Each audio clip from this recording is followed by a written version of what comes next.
Each Soundcore in CINEMORPHX has the same set of controls with two ways to view and access them. You can use the main view, which can display 4 Soundcores at once. Always visible are the 2 primary panels you see now, the basic mix controls to the top, and the controls below for selecting and programming the balance between the 2 sound sources that make up each core. The arrow icon opens up the additional panel with the core parameters and effects. Alternatively, a click on this icon above opens a larger view of the same controls, but only for the first Soundcore. The idea is that this larger display will be used for single-core patches rather than multi-core patches. The basic controls include volume and pan.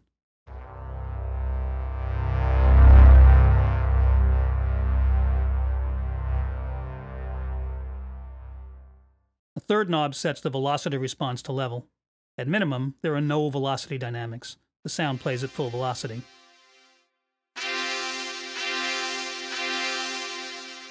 Increasing the knob provides for more level variation as you play softer to harder notes.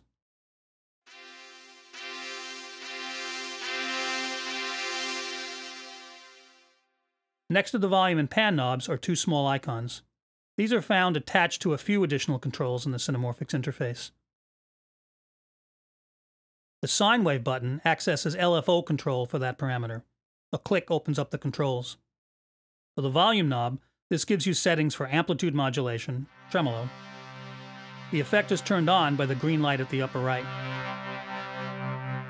Interestingly, there's no other way to turn the effect on or off, though the icon does light up to indicate when the effect is active. In the control panel, you can choose the LFO wave shape,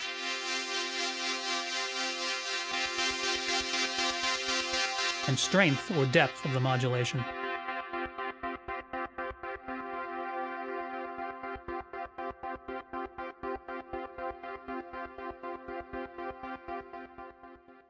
The speed knob works in conjunction with the tempo setting. At full, the effect runs at the speed set from the tempo pop-up.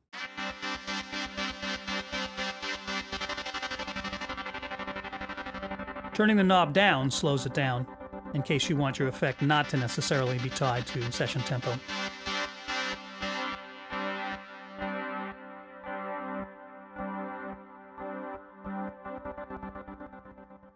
The effect is triggered whenever you play a note. With the fade knob down, you'll hear the effect as soon as you play. Raise it, and the effect will fade in more gradually.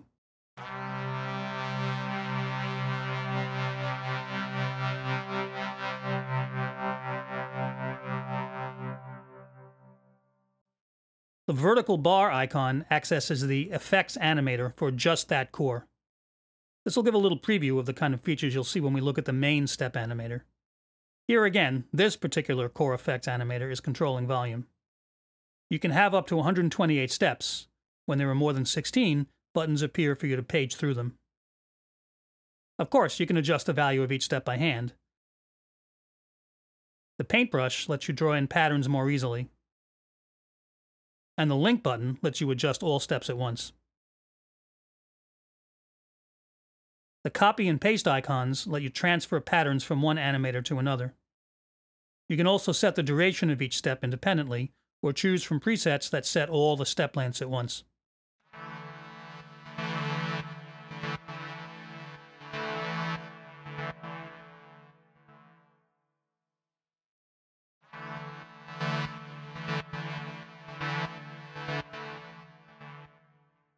An Invert button flips the settings of the step sliders. Quantize takes patterns that have a number of steps that don't fit precisely within a bar and adds, subtracts, or changes the durations of steps so the pattern fits precisely within a bar. And Random generates random pattern lengths and step values. A click to the upper right lets you select from a number of factory Effects Animator presets.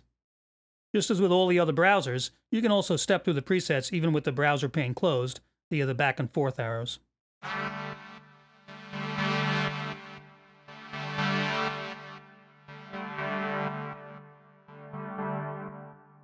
You'll see these features again, along with many more pattern controls later on when we look at the main Step Animator.